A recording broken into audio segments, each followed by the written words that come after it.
Rangers' path back to the Champions League just took a dramatic and unexpected turn, and it's all thanks to events unfolding elsewhere in Europe. Let's break this down in today's video. There is so much to discuss in today's video, so be sure to like the video and subscribe to the channel for daily Rangers content.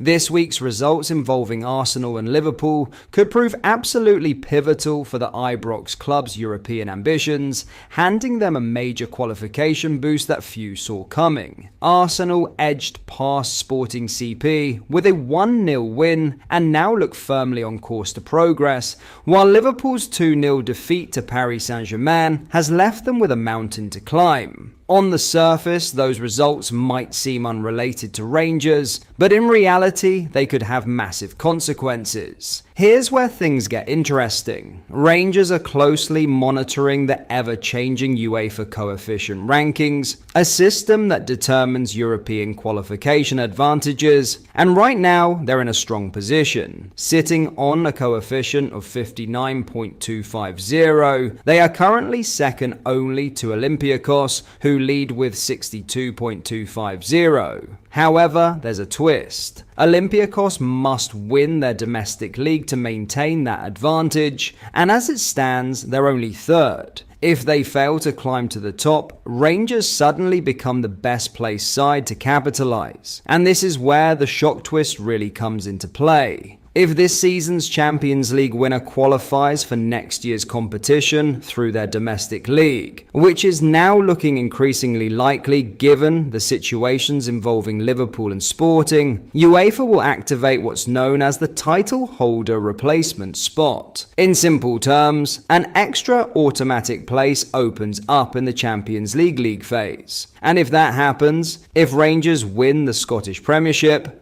if Olympiacos fall short domestically, then Rangers could bypass the qualifiers entirely and go straight into the Champions League phase. It's a scenario that seemed unlikely at the start of the season, but now it's very much alive. Under Danny Rowe, Rangers have already shown signs of serious progression. He's elevated performances, improved consistency, and helped new signings settle quickly into Scottish football. Now, the prospect of guaranteed Champions League revenue could take things to another level entirely. Because make no mistake, automatic qualification would be a game changer. It would likely unlock significant investment in the summer, strengthen the squad further, and potentially widen the gap to Celtic in the title race moving forward. But before any of that becomes reality, there's one thing Rangers must do: win the league. Because if they handle their business domestically and results across Europe continue to fall their way,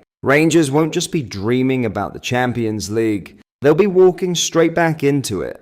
In other news, there was a time earlier this season when Rangers supporters looked at Derek Cornelius as a dependable solution rather than a short-term fix. Arriving on a season-long loan from Marseille during the summer window, the Canadian international slotted into the side with relative ease, offering physicality, composure, and a level of consistency that was badly needed during a turbulent opening to the campaign. In those early months, Cornelius was not just involved, he was integral. Trusted to start regularly, he often completed the full 90 minutes, becoming a familiar presence in the heart of the defense. At a time when results were faltering and cohesion was lacking, his reliability provided a degree of stability that made what followed all the more disruptive. An untimely injury in November halted his momentum entirely. What initially appeared to be a temporary setback gradually evolved into a prolonged absence, and in football, timing is everything. By the time Cornelius returned to fitness, the landscape had shifted. Under the guidance of Danny Rowe, new defensive partnerships had begun to emerge, and the Canadian found himself no longer central to the manager's plans. According to reports from the Rangers Review, the club have now effectively ruled out any move to retain Cornelius beyond his current loan spell. Not only are they unwilling to pursue a permanent deal, but even the possibility of extending his stay on another temporary basis is not being explored. His lack of availability across the majority of the season has played a significant role in that decision, but it is not the only factor. Despite featuring for Canada during the most recent international break, there remains a feeling within the club hierarchy that Cornelius has not demonstrated enough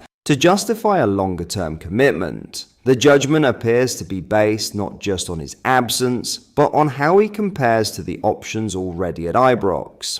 At present, Emmanuel Fernandez and Nasser Giga have established themselves as the preferred pairing in central defence. Both have brought a blend of athleticism and tactical awareness that aligns with the role's evolving system. Meanwhile, John Souttar remains a trusted and experienced figure within the squad, further limiting Cornelius's pathway back into contention. There is also the broader context to consider. Rangers are already planning ahead for a season in which they intend to mount a serious title challenge. That ambition demands not only quality in the starting 11, but genuine depth across every position. The margin for error at the top is minimal, and squads built on weak rotational options rarely sustain success over a full campaign. In that sense, recruitment becomes less about sentiment and more about progression. Even the situation surrounding Giga, who, like Cornelius, is currently on loan,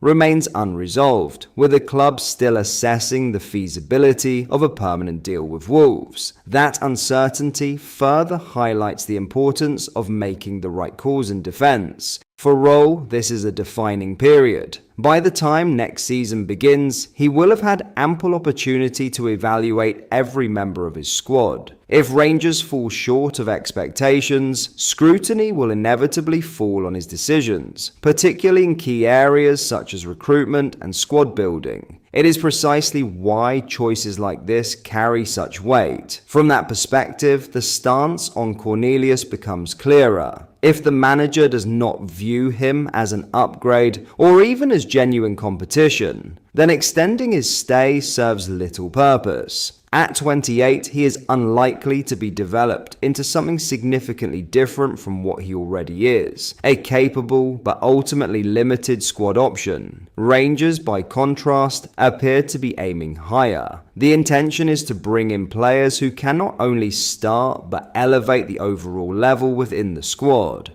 Increased competition for places drives performance, sharpens standards, and ultimately creates the kind of environment required to win titles. For Cornelius, it seems his time in Glasgow will be remembered as a case of what might have been. A promising start derailed by injury and overtaken by circumstance has left him on the outside looking in. And for Rangers, the focus now shifts firmly toward building a defensive unit capable of delivering success when it matters most. Ultimately, this feels like a decision rooted in direction rather than disappointment.